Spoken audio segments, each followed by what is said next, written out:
Hello, everyone, and welcome to today's episode. My guest today spent years in the motor trade, steady graft, earning decent money until he felt that something that a lot of blokes feel but never say out loud. Is this really it? Grind, retire, and die. Wow, how I can resonate with that. So he quit, emptied his savings, chasing one thing that he never let himself think about, what he actually wanted. What came out of this was a book called My Human and the Human Mask podcast, built on one rule. Every guest gets asked the same question: who are you? Most people actually cannot answer that question. So I had to get him on because of his love for self awareness. And that's what this podcast is all about. Alex, welcome to the next chapter. Great to finally get you on, mate. Thank you so much. And you were the very first person to ever ask me to go on a podcast. Hey, yeah, I was. I remember you telling me that. So I always ask every guest about what their childhood was like, just to paint a bit of a picture for my listeners and find out what has shaped them. So, what was life like as a kid before any of these masks were formed, Alex? We're talking what from, are we going to go from zero? Yeah, yeah, you can do. I mean, keep it brief because I know you've got to get to football training. So, yeah, just yeah, a short version, please, because I've got plenty more to ask you. Okay. Well, a quick version would be my parents were pretty young when they got together, and they both, in their own way, come from naive backgrounds. My mum being full Italian, so she never even dated a boy or anything. She was very young. Met my dad, who was English. He got left by himself in a house at 13, and his parents went to different. So he was, naive in a different way, but not in a laddie way. They divorced. And well, to say divorce, my dad just, because they were going to divorce, he just left. So one minute he was there, the next minute he was gone just before Christmas. So that was quite devastating for me and my brother, quite a big shock. We were 7 and 8, something like that. It's a bit of a blur then, because you just blur things out, don't you? But then senior school, I was just going to jump straight to senior school. It was half all right school. And then it was in Nottingham, so it was a city school in a city. And then I remember the roughest school in Nottingham shut. So all them rough lads come to our school. So that was an awakening where I just changed and went down a completely different route for a long time of just doing everything bad you can think of. I've done it. And that was my youth, I suppose. But so I don't know. Yeah. So it's hard to, is that enough? So, would you were you moving around at the time? I know you're in Crewe now, is that right? Yeah. I'm in Crewe. Yeah. I'm in Crewe, Cheshire. Yeah. Yeah. Yeah. So when your parents split up, were you moving around quite a lot? Would you say that was what shaped you? You never had somewhere to settle, and then obviously you said you just went down this bad route. No, I think it was a case of my mum. I had a stepdad then, and we had no, we didn't move around a lot. But they were just my mum was just working a lot, so there was not. We were just free to do more or less what we wanted. So she used to work a long. Yeah, she was a very very hard worker. So, but we'd just be them feral. Well, I was very feral then, just doing naughty things. Did you fall into the wrong crowd then? Yeah, and then like you say, when you as you learn later on in life, when you've got that fire and determination to start your business, start businesses, or excel or whatever you do, you excel at. And you obviously at a young teenage age, you don't realize that's what you're doing because it's in you, even when you're doing something naughty, it's still in you. If you've got to know how to make money, you just do what you can to make money, or you you you you're fighting and being violent and all these other things that come with being a inner city lost kid, I suppose. Hmm. So you were in a city, and you're saying you're a bit of a lost child. How did you transition from that into the motor trade? No, the motor trade when I joined back in 2003 or four was full of people who fell into the motor trade. It was full of those sort of characters, and I couldn't believe. I remember starting as a trainee or whatever. I went there and I had to get a job, and I was in Crewe. So and I went there and they were doing like an open day.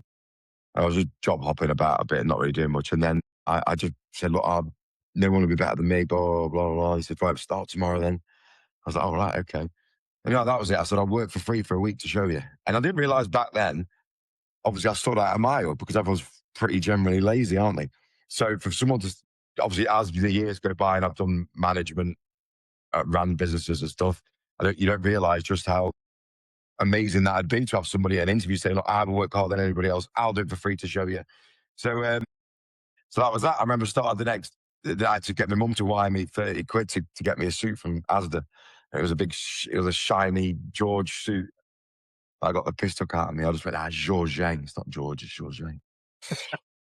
And then I couldn't believe that the similarities in my head at the time, my naive head, the similarities to, I found it so easy. Go out there, have a chat with people, bring them in, sell them something, get paid.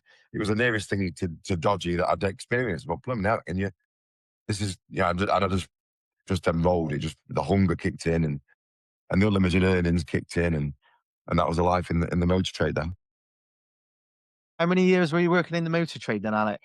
I'm still kind of in it. I've still got a mechanics garage and a body shop that I'm a part owner of. And it's just like I come away from the used car sales side because that's not mine. That was a family business so I shared the pitch with him. So, but I'm still part owner of the mechanics garage and the body shop now. So, but we had to get them because you can't do a certain volume of cars unless you've got your own spot, because you can't have 30 cars spread all around crew and then no one's bothered. Oh, I'll try and get it done Friday. And you can't organise your customers properly. So we had to get our own place to make it right. So yeah, there's not much earnings out of it. They're more or less just cover their own overheads, but you need it for car sales. If you take car sales seriously, you need your own place really and your own staff and stuff. So the transition from the motor trade into podcasting and building this personal brand that you're doing at the moment, take me through that transition. I mentioned it earlier on in the introduction about, one day just waking up a bit like myself, just thinking, is this really it? You know, you, s- I call it the midlife crisis, but it was my midlife crisis. It was my awakening, if you like, of thinking, is this really it? Am I just going to keep on living this life on repeat? There's got to be more out there. So, yeah, take me through that transition, please, or that awakening that you had. Yeah, well, I've always been massively into self-awareness and learning. I aggressively learned. I mean, aggressively. If I said it on the other one or not, but I used to have an audio book on the go, back and two from work. I had a digital book on my phone, a book in the toilet, a book by my bed. And I just absolutely aggressively learned real world stuff, spirituality stuff. And so one thing that is different from me is I've been that skint. Like people think they're skint and they don't know what skint is. Skint is picking nubs up off the street because you want to smoke, you haven't got nothing, or just picking anything you can do to them. You really skint. And so when you've been that skint, you're not scared of anything. So it's not like it was a terrible place. What a life. If I put it on paper and said I got in about 9:30, nipped home for my dinner, I'm free to do what I want if my kids got to play. Sometimes finish at 4:30, earn very good money. Surely that's just the life. So it's not about that. It's about what I realised. The guy who I did it with, or do it with, he's always just known the most trade and he loves it. And he says he never feels like work. And I thought he's never going to retire. So what I mean is, if he's never going to retire, because my love isn't for a job as such. My love is for freedom. So all I've done in my life is chase freedom. So, and I thought in my head, he might retire, and then I can have a good 10 years, bank enough money for me then to retire early enough, so that I can have some freedom. But I didn't want freedom at 65, 70. So then I thought, oh shit, I've just realized it. He's never going to ever retire. So I thought, I'm never going to get a chance. I'll accept that. But I need to have a year. I'm going to have a year off when I'm 43 and just do what I want when I want and have that complete freedom and experience the freedom of just doing what I want when I want. And then so I said, that's what I'm going to do. Use my savings. I don't care if I spend every penny. I'm going to do it. I'm having a year off. And then when that had happened and that energetic break had happened, I thought, well, what do I like? And then it was like, well, I love that learning. I love learning. I love self-development. I love human behavior. I love society, all those things, all those questions. So then I thought podcasting. I thought, yeah, because the bit about the motor trade, the fun bit about the motor trade, when you come across, not everyone's nice and normal to talk to, but when they are, that's the probably one of the best bits of the motor trade. Early on, it was doing a deal and the buzz of doing a deal. But as time goes on, it's more having a nice, interesting person in front of you and chatting about them. So, I'm always naturally curious and genuinely curious. So I've never gone, talked to a customer because I want to sell them a car. If I'm interested in them, I'm interested in them. So I'm genuine. I've always been very genuine. So I thought podcasting, and then I met there's a guy locally that come up on my feed called Richie Thrower, who I'm very good friends with now. And he had a podcast studio. So I had a chat with him. How would it work? Blah, blah. And then, so that's why he's my first interview. He was my very first interview was him. In fact, to break me into it. It was a great interview. And then I kind of knew Naomi. So she was my second one. So I kind of knew her. So would you do this? And then PG come through Rich. And then Luke Spurgeon, he was the one that I found. So then from Luke Spurgeon onwards, it was people that I had to resonate with and think, I want to talk to you. There's something about you. I just want to chat to you. And I've been quite lucky that most people I've messaged have just said, yeah. So that's how it come about. And I thought, yeah. And then when I started to do it, the more energized I got and I loved it. And then now all of a sudden, I know there's a lot of podcasts, there's a lot of noise, a lot of podcasts out there. And there's a great podcast from two women called Becoming Lucy. And I met them at Richie Thrower's film premiere for his short film. And they started literally the day before me. So the only measure I've got is those two. But if you look at other podcasts, I mean, I'm really, I don't know if I'm lucky or the guests that I've picked or what, I don't know what the reason is, but the last 28 days was 5 million views across all social media. I'm monetized on YouTube, which is Rich said he's never even seen anybody get monetized that quick. Because I started everything with, this is why, because he told me to convert my personal Facebook, personal Instagram, personal LinkedIn. He goes, convert them all to the Human Mass Podcast, if that's what you're going to call yourself. He goes, convert them all. And I said, no, because I want a true measure. And that was stupid. So I literally started with not one follower, not one like, nothing, literally zero. So he said, I don't know how you've done it. He goes, so YouTube monetized me last month. And you don't earn a lot unless you get millions of views, but it's still a nice little nod. Facebook monetized me, YouTube monetized me. The views are doing okay. But he says to me now, he says, Alex, you need to get guests that have got views to get your benefit of the monetizing. But I just can't do it. The next guest on, I said, when's this going out? It should be hopefully going out this week because I'm so behind at the moment. So yeah, this Okay. week. So a week on Wednesday, which I think is the 26th of August, so Mina's podcast drops. And Mina, I think she's got like 150 followers. And I just saw her, I vibed, and I invited her. She come up from London. Is it Swindon? I can't remember. It's down south anyway. Sorry, Mina.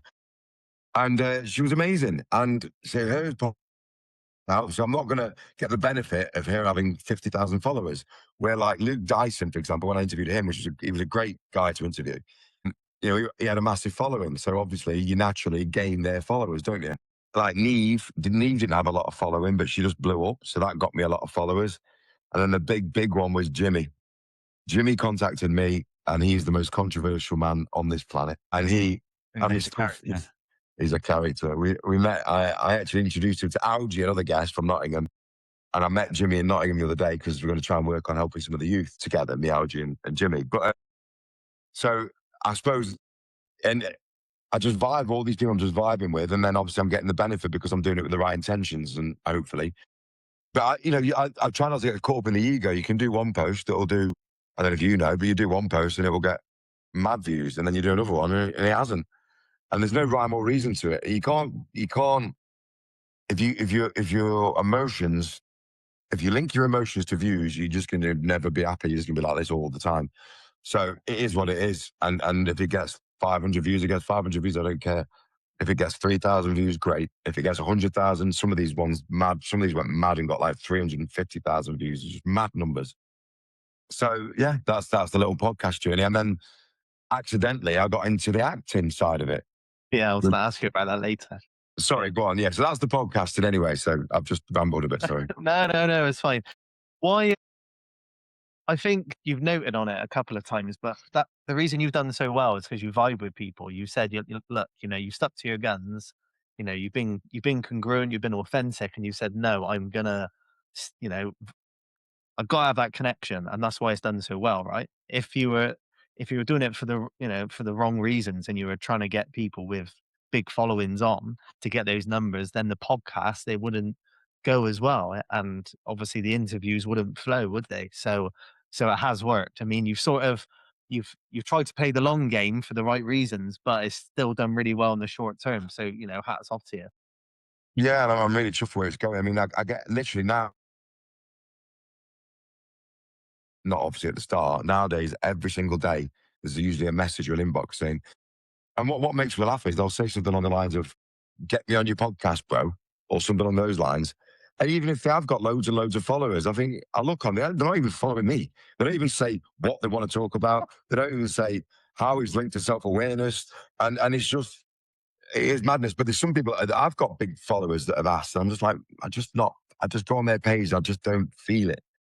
So it's a shame, but I just let them down gently. I just tell a half truth because it is a half truth. I'm fully booked. I'm booked with pre-records and people pre-booked in. So it is a kind of a truth. But if I really, really, really wanted to speak to them, I'd make it happen, wouldn't I? Yeah. No, Mm. well, you get to choose now, right? But no, mate, as soon as I saw it, I was like, there's something about this guy. And yeah, it's just no, it's brilliant, mate. It's absolutely brilliant. Thank you. If you're into self-development and you're into self-awareness and you're interested in human behavior, it is absolutely brilliant. And that's why I love it so much. Well, what I find on the internet is people just like do this and go, 5 ways to make you better and 6 ways you're going to do this. And they just parrot and preach. And what I do is do it through a question, which like you're a coach. A good Exactly. coach or something should get them to that conclusion, not tell them what to do. So if I ask enough questions out there, I just want to get people to think for themselves and realize that they can think for themselves. And that cognitive dissonance is the absolute disease of society where they cannot see things past their own reality so much that they don't know. And it beggars belief to think that they just think they know it all. And it's crazy. Is there a reason then why you didn't link it to your own account and you wanted to start from scratch? Because yeah, when you said that in your last interview, I was like, why the hell did he do that? The truth is, I know people. That's my thing. My business Yeah, is people. I know yeah, people. And I wanted to see who comes over, who supports, who likes, who does what, yeah. or who just stays on that page. Because every now and then I'll share a story to my personal page. I hardly go on it now, my personal page, but every now and then I'll share a story. 156 views on the story, more than the human mass gets. Because obviously that Facebook account's been there for 10 years or whatever. So, and I think, look at you. I can see you looking at this story, and none of those people have come across and supported, not even a like, not a share, not a nothing. So I like that. I like it. Like when I was getting all the hate with Jimmy, I like it. I just think it's funny and it doesn't affect me. So, but it can spur you on. It can give you fire, Yeah, yeah. it gives me fire, and I think I can't wait till I, I am gonna make it. Like I am gonna make this a living. So whether that be Hollywood through acting, or whether it be podcasting or presenting or whatever happens, if the universe and the vibes want this for me, then it will happen. But if it doesn't happen, I don't want to look back and go, you said you were going to post twice a day and you didn't. So I don't want any regrets. So I'm fully aware of my present. And no matter, I can't, every sixth on the 17th, so the 5th of November was my first post. And I said, I'm just going to post once a day because I've got a lot going on privately in my life. And I thought, just do once a day. Don't Yeah. stress. And then 17th of December, I decided to do I'm going to do a video once a day. I'm going to do a clip from the guest once a day. But then I ramped it up so now I do 3 clips a day for the guest and I do one something to do with me a day. And I have stuck to no matter what's gone on, no matter how tired I am, if I'm ill, if I'm stressed, if I've got massive aggro going on in my life, I have made sure I've posted every single day and the times that I do it. Because I don't want to look back and say, yeah, look, see, bit tired was you, mate? Oh, you didn't do that, did you, mate? So I don't want to look back with any regrets. If it doesn't happen for me, then it needs to be because it's not meant to be, not because I didn't put the effort in. Where does that belief come from, Alex, that you're going to make it? I think because I always think, why not me? I just think, why not me? I just think, why not? I've met so many famous people or going up the career ladder, and then the people above you that you first look up to and think they're fantastic, within 2 months, I think, no, they're not. So that constant realization of people, everyone's just, I just, no one's seems to be as efficient and non-excuse driven as me. I've not come across many people with no ego. Everyone seems to have jealousy, envy, lack of hard work, lack of ethics, and so I just think, why not me? But if I had to start, the only thing with me is probably because of my age and stuff, and the collapsed time frame that I've got puts pressure on it. If I'd have started this at 20, I'd be really chill, because you think, well, I know through life, well, you probably wouldn't know that at 20 though, would I? But through life, if you just keep at something, it will eventually pay off. It just will. It's just the law, especially if you're fluid with what you're doing a bit as well. Try different things. Yeah, consistency, moving with it a bit. So I might not. I'm just what I do. All I know is that I will try my best all the way. That's it. It's all I can do. And then I'll have no regrets, because regrets can make you ill. And that knot in my stomach I had, thinking, shit, this is it. Retire, die. This is it. This isn't for me. I don't love it. See what I mean? Yeah, yeah. That's your why that you'll keep on tapping into whenever things get tough and you're tired and you're thinking, shall I post? Shall I do this? Shall I do that? You just got to keep going back to that, right? That's what I do all the time anyway. Yeah, you just got to, but yeah, and it is. But then the flip side of it, in the spiritual world and the universal world, is if you hold on too tight, sometimes you should let it flow. Sometimes, really, which I haven't done yet, there's been some very tough times, trust me, where if I don't want to say because it's too personal on here, where I promise you, 9.5 out of 10 people, if I said what was going on in my private life when I was posting, they wouldn't do it. There's just no way. So, but I have, but maybe I'm not saying I'm right though. I'm not saying I'm right. I'm just saying I really, I probably should just say, right, for a week I'm not going to post. I just and then have that, but I just can't bring myself to do it yet. I'm still posting. I've had this conversation before with different people on here. It's, when do you let go? When do you surrender? When do you leave it up to the universe? But then you've got that ego, haven't you? You've got that drive. You've got that, that grit, the grind. And you're like, and you're just, and you're constantly trying to balance both, aren't you? But it's tough. Getting that balance is so hard. I mean, it's not ego for me. It's regret that drives me. I don't want to regret anything. So I don't want to look back and say, you didn't do that, did you? But it's like that thing with that famous, I think I said it on the other podcast, didn't I? The only other one I've done, which is the Canadian one, where I said, that story where the guy's drowning and a boat comes past. And he said, that's all right, God will save me. And then another boat comes past. He goes, no, it's all right, God will save me. Then another boat comes past, no, God will save me. He dies, goes to heaven. He says, why didn't you save me? And God said, I sent you 3 boats. So, has got to be some action, surely. There's got to be, like doing that face off with arms and big stacks in London. I did not need that in my life. It wasn't on, it wasn't on, it wasn't on. Literally late afternoon the day before, I was told, yeah, it's on, be in North London tomorrow. And I'm like, flipping it, that's a right fact, that's a proper travel. But because it wasn't on up until that point, I was going to get cards. Probably all my podcasts are unplanned. But for a face off, I wanted to do it professionally. I wanted to have cards with the Human Mass logo on. And I wanted to ask questions and do it properly. But I didn't have time for all that then. It was the next morning, bang, you're gone. So I literally did not plan a single thing. I winged my first ever face off. And anyway, it did good. It did all right. It was boiling down there as well, which didn't help. I was just so hot, sweating. It was so hot down there, but it's beautiful there though. I'll have to go for a night out, my lounge, North London. So yeah, so if you don't take these opportunities, it'd be dead easy to go, nah, I'm all right.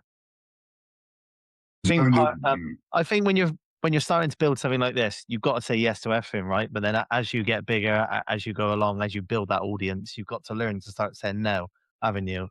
Obviously. But when you're starting out, yeah, you Well, I got. mean, in my head, I thought, you know what? To do a podcast like you're doing, like you're interviewing me now, I'll just say yeah to all of them. It doesn't really matter, because, if they want me to be a guest, then who am I to gatekeep and say no? Let's fit the time in. Let's do it. Yeah, I'll always say anyone that wants me to go on a podcast, go yeah, and they can ask me anything, and I'll tell them. And it's a real humbling experience to be asked, and it was amazing to see it from a different perspective when I've asked other people. I've never thought that. Yeah. Do you know what I mean? I never thought how they feel that they've been asked to go on a podcast, especially people like Mina, who's 100 odd followers in her own little world, doing her own little post, and all of a sudden this guy's come out the blue and saying, "Hey, I'd love to chat to you." Yeah, It was, it's, it's a big ego boost. I mean, lots of people, they love to be asked. They're like, "What, me? Little old me? I haven't got a story." And I always say to people, I'll say, "Everyone's got a story. Like, you can help one person with your story. People will relate to what you've been through. If you're willing to be vulnerable and come on and share it, then I think you can help people." And yeah, it's like mine's gone from strength to strength, and I love talking to inspiring people every week and being around like-minded people. It's nothing better. yeah, and the more you do these podcasts and you bits and bobs, you realise there's more of us than you think. You think everybody's just an NPC and full of negativity, and they're not. There's quite a few good people out there with who aren't edgy and haven't got an ego and can just relax and chill and just go with the flow a bit. Um, so yeah, so there were the like with CJ Meeks, who he blew up online. He was massive, and I asked him, and then he did a post on the train on the way up to me saying how nervous he was. And I saw it when he's on the way up to me. I was like, hey, he's nervous. I'm nervous. I've got this guy coming from London that I've not met, and I've asked him, and he's more famous than me. And I you know what I mean? He's bigger than me, sort of thing. And he said yes to my podcast. And I'm nervous. But I didn't even think that he'd be nervous. But he's such a humble, nice guy. So when I was going to say then about CJ, I can't remember now. But yeah, so yeah, picking people up, because that's another thing. I could have done so many podcasts. No disrespect to doing it this way, Yeah. but I'm adamant I'll only do them face to face, because I could have done some decent ones. There's quite a few Americans on my thing, and I could interview Americans this way, but I just won't. I just can't. I don't know Yeah. why. I just can't. A lot of the big podcasts like Dario the CEO and Modern Wisdom with Chris Williamson, they'll say that they won't do it. They'll be really strict because I know you said it before. There's nothing like the human connection when you're face to face. You get that exchange of energy. There's only so much you can get through a screen. Yeah, and it's science backed, isn't it? We all resonate at a field, an electronic field, and then if you're both vibing, the magic happens, sort of thing. And yeah, so I just, it's a shame that I've done that to myself, because there's some great American guests. 'Cause I love the Americans. They're so positive, and Canadians. So someone asked me on my live. I've started doing lives on every Sunday, 7 o'clock on YouTube, and some of the questions I get asked are fantastic, and some of the chit chats we have. And I've chose that over TikTok. If I were on TikTok, I'm sure there'd be, because I've got 4,000 followers on there, plus people find you. So I'm sure it'd just be a bloodbath of madness on there. I still might do TikTok, but I wanted it more quality. So, somebody asked me if I had unlimited funds, what would I do? And I'd be flying them in from America to do the podcast. 100%. Mm, That'd be yeah. cool. That'd be so cool. One day, Alex. One day, mate. One day. One of the guests that I've had on here was Rachel Murray. You've had her on yours, haven't you? Yeah, did you find her through me, through my interview? No, no. I found her page actually, and then I think I had her on here, and then just after she was on yours, and I was like, "Wow, there's Rachel." Yeah, I found No way. and I thought it was brilliant. Yeah, but that just goes to show, like, we're into the same stuff, aren't we? We're cut from the same Yeah. cloth. But she's really into astronomy, and I'm not. And she taught me a thing or two about astronomy. But I mean, how did you get into astronomy, and why? Astrology. Astrology, sorry, Astrology. astrology. Astrology. Sorry. I love astrology, and it's and this, that famous quote that J.P. Morgan was meant to have said: "Millionaires don't use astrology, billionaires do." And you look and you go back to the past, and the things that align with the stars, the pyramids, and the Aztecs, and the people that have used astrology to guide them, and the personality types. Mina, who's on next week, she does literally proper personality types like you're an ENJ and all that sort of stuff. Where astrology, it's very rare I've met somebody who isn't their star sign, their character traits, or their rising sign, I should say, because there's the two star signs. So my mum was the one, she got me into astrology. Mum was big into astrology. So it was through my mum. So yeah, I do love astrology. And what was I going to say about astrology? Yeah, even like I say pastimes during COVID. My mum would say something's he's going to announce something on the Friday because it's this part of astrology, and every time she was right. Every single time she said that, well, something will be happening Friday. They'll announce something Wednesday. They'll announce something Tuesday. And so for the government to announce big things on certain astrological times. So this is what I don't know. Are they doing it to tie in, or did the astrology predict that was going to happen? I don't know. But anyway, because there's lots of energy behind things. So like the amount of policemen that I've sold cars to over the years that will, and any 999 emergency service worker will tell you, full moons are busier. Why? What's the reason? Everyone, they'll agree. If anyone's watching this, and they will tell you that the full moon seems to be busier, or something weird will happen on a full moon. The energies of the stars can't be ignored. So do you believe in fate as well and destiny? You know, I struggle with that one because, like, my mum, again, my mum, she believes she'd be a good guest for you. Actually, she's just started her. I'll put you onto it, and Yeah, she, okay. she's she's a fountain of knowledge. She's a Reiki master, astrology. She does soul readings. She does past lives. Yeah, she'd be a good one for you. I don't know what you talk about everything. Anyway, and she's business. She's business based. As she's a lot of business as well. Anyway, so what did you ask me then? Sorry. I asked you about fate and destiny. Yeah. So fitness. So she believes, for example, that we pick this life. She believes that we've picked this life. We've picked. They're my parents. That's what's going to happen. This is what I'm going to go through. These are the lessons I'm going to learn, and that ties in, and you kind of half buy into it more and more, is a simulation theory. So I've got a guest on it after Mina, who, he believes in that simulation theory a bit. And you see the things where they put the red leveler against the wall, and then they take DMT, and they all see the same thing through the laser. So they just have a shared view of the numbers in the thingy, not just a random the same numbers. They have a shared experience of putting the laser up against the wall. So there's the simulation theory is a similar thing to fate. So I don't know. I think look at astrology and you look at your south node and your north node. Your south node is what you already know and what you've come with the strengths, obvious strengths to you. Your north node is what you're here to trying to achieve. And if you get when you feel aligned when you feel aligned with something, you when you're in for a feel like when I'm my first three podcasts I did, I was still working. Obviously, trying to get everyone's head around that I'm having a year off. That was tough because some people couldn't handle that. So, and then I was doing the podcast at night. So then I'd go after doing work all day, then go there at night and do a podcast. I was tired. And then I come out of that podcast energized. I crash after about an hour, but I was energized. So if you do like this, I love my lives. I wish there was more people on those lives. But the ego would take me to TikTok now, but I'm not. I'm going to stick with YouTube because they put the whole live straight onto YouTube so people can go and watch it. So the three lives I've done, I think there's quite a few hundred, nearly 1,000 views on those three lives, which is amazing. When the max I've had is 30 people, and the least I've had at some point is like 4 or 5. But that I feel energized after doing those. Like I was really tired on Sunday. I mean, I could have really have done without. I had a football match in the morning.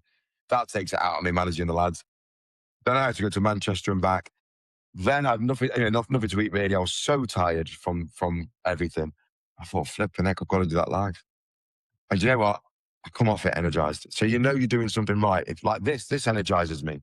Yeah. This is energizing. So if you're doing something that energizes you, you're doing it right. You're doing the right thing, aren't you? If people are tired, depressed, worn out, snappy, it's because you're not aligned. You got to give it up. I said on that last podcast, didn't I? That I think it's 17 Range Rovers I've had in last 10 years. Nice, Vogue, big Vogue, 4.4 cars, best cars, I think. But obviously now, when I finished, I was driving around £1,000 worth of white 4 before Panda. There's no ego. I fucking afford and have a nice car, I'll have it. But I don't mind. And then the same faces seeing me drive Range Rovers for 10 years and now seeing me in this Panda. You see what I mean? And so you got to do what you love is more important, really, than the material side of things. It's getting that across to people though. So many of us are so many people are stuck, aren't they? Obviously they've been conditioned by society and they're not willing to fail, I don't think. And they're not willing to put themselves out there like me and you obviously have. We're following our passion. But so many people aren't willing to try, are they? You know, when I was lucky enough, well, not lucky, I was costing me money to do this. My savings for a family of four, think about what you'd need to save 12-year-old, 16-year-old wife. So think about what you need to save. I've been the only worker in this household for 15 years. I've been the sole earner. So my kids have been lucky enough to have my wife about and not at work all day. So to be the sole earner, think about how much savings you need to run our family for a year. So, and that's my whole savings done. So that's balls, isn't it? So I'm literally, that's the biggest gamble you've ever seen. So, and then I've got it, and then all of a sudden, in a 3 months' time, when my money runs out, I might have to go back to work. So, like, see what I mean? But there's no fear. We're all driven by fear and love, is the absolute basic principles of humans. So, and I haven't got any fear. If the only thing I've got to do though is by right of what's right for the family. I can't see them homeless just because I've seen skin and been that skin. They haven't. It's not fair to take them from there to there. You know, that's not fair. So that's too selfish. So I've got to have the balance of thinking about the family at the same time. Hmm. Have you got support as well from your wife? Because I've always found that obviously with me, I've had to have a supportive wife with what I'm doing. I was talking to you before we hit record about when I'm doing stuff like this and I'm at home, I feel guilty because I'm not spending time with the family. So it's not just the money side of things; it's also the time side of things. I worked 7 days a week for years, years. She more or less had to be a single mum with those kids, and it was hard, you know, missing my son grow up for the first 5 or 6 years of his life. And when I went to work, he was in bed. When I got back, he was in bed, and I was too tired and grumpy to deal with him. And it was the biggest regret I'd ever had. I used to really, I could talk about it now. I used to get really upset talking about it. And then when I went self-employed, I was around more. But yeah, the support's always been there. If you haven't got the support at home, as a man, not as a man or a woman. I just mean what I'm saying is, you haven't got the support of your partner, Mm. um, then it's going to be really difficult to achieve anything because if you're both playing victim, yeah, but I've had the kids, or yeah, but I've been at work. It's not going to work. You have to have support. Otherwise, your energies are pulled away too much. And you say your savings are running out, but you've just started monetizing on YouTube. So is that the plan for that money to start ramping up? Yeah, I'm not. I know that Neves was a one-off spike. I know Jimmy's was probably a one-off spike. So the chances of, you know, for YouTube to pay decent, you need to have millions of views a month, really, don't you? You know, to have a decent living, you have to have millions of views a month, and that isn't across the social media platforms. Maybe I don't know. I'm looking at different things. I'm about to hopefully go onto Spotlight. I could get an agent. Maybe they might get me some work. I don't know. Or I'll have to go back to, if I go back to work, I'll go back to work. I'm not. I'll still. It just means I won't be able to do it as intensely as I've been doing it. I'll have to just turn it down a little bit. Like I suppose what you're doing. If you were just doing this all day like me, I'm sure you could do as many posts as I'm doing, and but you're working. So you'll see me. Thing is, knowing me, I won't. Knowing me, I'll say no. I'm not doing it. I'll still do it. I'm still doing three, four a day. I'm still doing it. I'm still doing it. And wear myself out, and I'm burnout. But so yeah, if I've got to go get a job or go back, to, if you know, because my business partner, whose family business it was, man, I want me back. I said, yeah, if you don't have to have me back, yeah, I can just go and do my own thing. So Mm. I've either got to do my own thing. You might have me back, or an income comes out of nowhere. So that's where the universe comes in. Are they going to give me an income so I can carry on, or is it not meant for me? I don't know. A really rich guy might see one of my podcasts, and he might decide to sponsor me. You don't know, do you? Yeah. Sponsorship is the only other way. So if someone decides to sponsor the podcast and they say, well, they could sponsor the whole social media, couldn't they? They could say, look, I'm going to sponsor not just your podcast, I want to sponsor the human mass total. So you do me 2 posts a month on each platform. I'm advertised on your YouTube channel. So yeah, as long as I'm not selling my soul, like it's, you know, something that doesn't align with me, something I don't agree with, then I'd say, yeah, I'd do it. I'd sell it. I'd go, yeah, go on then. Do me, you know, let's review it in 6 months or something like that. It's all about building that audience so you can leverage it, I guess, and then you can get the sponsorships, then you can start monetizing things. But we were speaking before, it just takes years. It does take a long, long time. It's never going to happen overnight, but I think yeah, and you've got to enjoy it, obviously. And they always say, don't they? You can't burn yourself out if you're doing something you love, and I think there is a lot of truth in that. But some nights when I'm up till 11, 12, and I know I've got to get up for work the next day, it is so fucking tough. And I'm thinking, what the fuck am I doing? Are you self-employed? Oh, yeah, you're employed or self-employed? Yeah, no, yeah, yeah, I'm employed. The plan is to next year to start toning it down, whether I go part time or what. What I mean is, when you're employed, it's not your business. I know you can just have a bit of an easy day, can't you? Yeah, Um, definitely. what what was I was gonna say that the thing is that I could suffer with is because my guests are so eclectic, and they are so eclectic that like someone who does, which is a lot of them around, criminal podcasts. So they know who their audience is going to be mainly men aged between 15 and 50. And so any advertisers will know advertising that podcast, they're going to be hitting men between 15 and Oh, 50. okay. Yeah, Where mine is so eclectic, if I've gained a load of followers from Luke Dyson, and then they're now looking at Rachel, the astrology lady, and it's probably not, yeah, they're thinking, he's not for me anymore. I'll unlike him or unfollow him.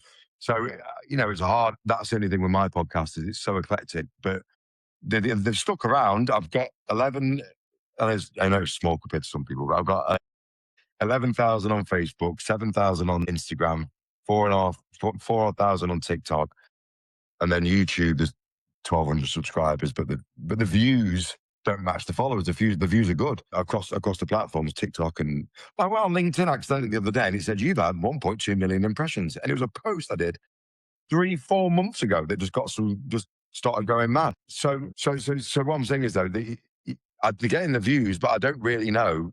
I couldn't say to an advertiser, "You want men aged 30 to 35? I'm your man."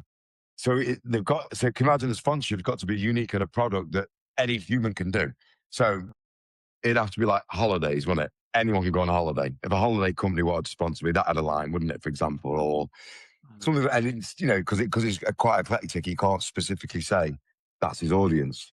Yeah. It's quite broad. It's not very niche. It's not niche down. That's what you mean. No, Yeah. yeah, it's just it's niche. Yeah, Yeah. it's not. Yeah, it's not niche. Sorry, but niche. Yeah, Yeah. The opposite. Yeah. So are you trying to build a legacy then with the human podcast? Is that what it's about? a legacy. What's that? What do we like to pass on? Yeah, I mean, what is this all about? I mean, we've spoke about obviously self-awareness, human behavior. That's what really drives you. You know, you're interested in talking to people. But what are you trying to not what you Yeah, yeah, I know what you mean. No, I know what you mean. yeah, So step by step. Step one, freedom. Once I've achieved freedom, so being paid for what I do, what you love then doing. Yeah. that is just a dream for anybody who gets paid. People seem to think it's. I mean, I know I'm trying to do acting and podcasting, but it could be you just love making candles, you love woodwork, you love clay Yeah. pottery.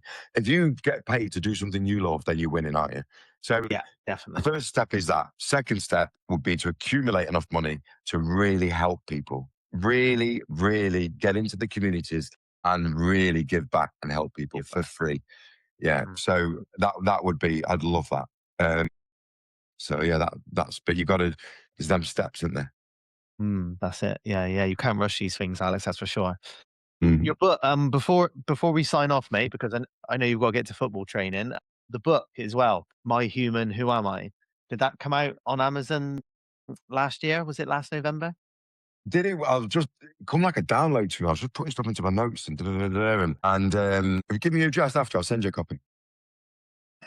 Thank you. And because I don't want to go into it because there's like a bit of a spoiler at the end with that book. But I don't know if it was for me or for other people because I haven't pushed it. I don't want to sell too much to my audience, but I think I only make a quid if someone does buy it off Amazon. It's not a lot. And then I did an online digital course as well, which people can buy, which I don't sell, letting them identify their patterns and behaviors and helping them free themselves. Again, that's if you go on there to buy it, you can pay £1, you can pay £100, you can pay what you want. So I don't push them enough either, really. Perhaps I should, but I just feel I don't know, like I'm trying to monetize my audience in the wrong ways. But the both would genuinely help people, but you can't make somebody want to help themselves, can you? I suppose. Exactly, exactly. Mm. Yeah, it's going down that whole route again. You said before about preaching to people. You don't want to do it, do you? You want to say, look, this is what I believe, and then obviously through podcasting and these sort of conversations, people can look and if they like, if they if they relate to it, then it's all good. But you can help people, but you can't grab them and shake them, can you? It's it's tough, mate. It is really, really tough. People will come round in their own time, won't they? So Yeah, exactly. Yeah. yeah, so true. So I always ask these two questions at the end of each pod, Alex. If you could go back and speak to your younger self, that young child that we spoke about earlier, what advice would you give them? Having lived all the experiences that you have, and then obviously all the self development work that you've done now, is there any advice that you give to them? If you could speak to that younger child.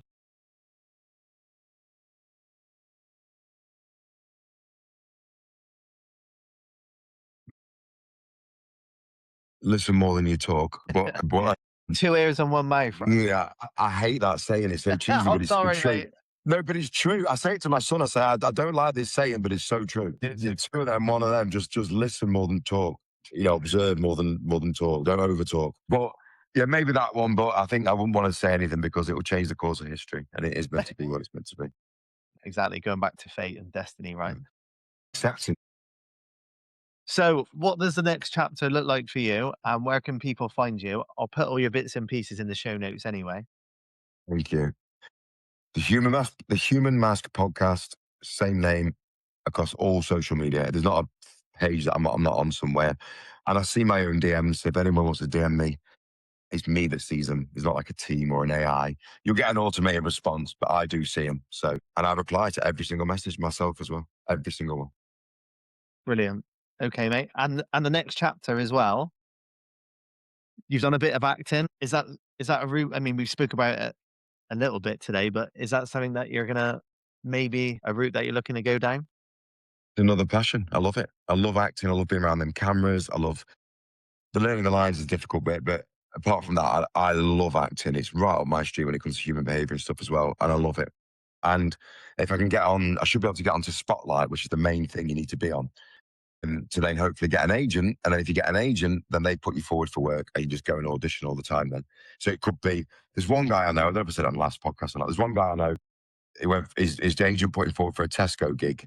So this is what he had to do, total. Look down, look up and say, get in. If he'd have got that gig, you'd have got 15 grand. So there's, there's, there's money in it if you know what you're doing. So, but you have to have the right agent. So yeah, so next step is hopefully getting on Spotlight, getting an agent. If I get an agent, then that might, time's running out for me, like, but I'll do my best. You're not that old yet. Bloody hell, you're making me No, no, no, I don't mean that. I mean finances. I mean the finances side of it. sorry, Yeah, sorry. yeah, Okay. yeah, yeah. That clip you put up recently of you acting, is that your first ever one? Which one? You were at a table. Oh, that one. So that's my no. So my Cafe. first. No, so Richie Thrower said to me because he'd done a short film already, he won a lot of awards for it. He's got these top cameras. He's on to a short film, Alex. Let's do one next week. And then we were like, hey, okay, I've never done acting before, mate. He's like, I'd be all right. So we just did this low budget thing completely, and it's on my. If you go onto my reposts on Instagram, it's there. That's the Yeah. first ever acting I did, and unfortunately, it's on like a horizontal form. So he's going to put it over to YouTube, so it's going to be no, it's on a vertical format. But we've watched it in horizontal and on a screen. It's mega because he's so good with his camera work and stuff. So that was my first ever acting. I had a week to learn those lines, and it was stressful. But I googled how to play a bad guy to death. So that's my first one. And I thought, I love this. So then I did, and then I did what that's called a show reel. So you need a show reel to be on Spotlight. So I needed the show reel to be different because I've just finished filming on the second part, the second short film, which is also playing a gangster. So I needed the show reel to show that I don't have to be a gangster. I don't want to be typecast. So that's why he's like a softer mentor character. Okay. So there should be, so then I've got my show reels. I've had a couple of headshots done. I've got a couple of credits in films, so hopefully that can get me onto Spotlight. I've had some acting lessons for the last 6 months with a fantastic lady called Annie. So yeah, hopefully that'll take off as well. That'd be brilliant if that did. Hollywood. Absolutely, mate. Absolutely brilliant. Well, so thank you so much for coming on today, mate. I really appreciate your time. And this podcast is all about reinvention. It's about new beginnings, and that is exactly what you're all about, mate. So I had to get you on, and what you've done, fair play to you, because it takes a hell of a lot of courage. I mean, I'm sure you've heard of the term "burn the boats" before, and that is I have. I've burned the boats twice before. We didn't get into it. You'll have to have a part two because I've burned the boats twice before in my life, and they've both paid off. Yeah, What mate. I'd say to what I'd say to everybody is Nike built a whole brand on it. Just do it. Back yourself. Yeah, mate, I love it. And yeah, there are so many other questions I had for you, mate. So definitely come on for a part two, please, Alex. Okay. You were the first ever person to ask me on the podcast. I'll never forget it, Luke. Thank you very much. So No whenever worries, you mate. want a part two, you let me know. So yeah, Yeah. I know what you're doing. You're going to see what the numbers do first. If you get good numbers, I'll be on for a part two, will I? No, mate. No, no. You'll be on. You'll definitely be back, mate, for sure. All right. Thank you so much, Luke. Sorry it took so long.